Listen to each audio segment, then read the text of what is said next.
Always refer to the installation manual when installing a Rotax two-stroke engine into your aircraft, as it contains critical details and information you must follow to ensure the proper and safe operation of your engine. Injection pump's inlet.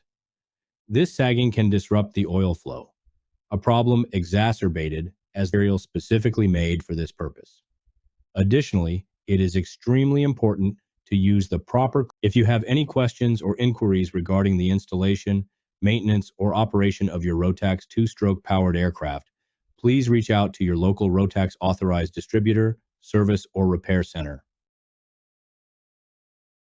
If you want full access to all of our video content and to receive critical safety information for your Rotax aircraft engine, don't forget to subscribe to rotaxowner.com.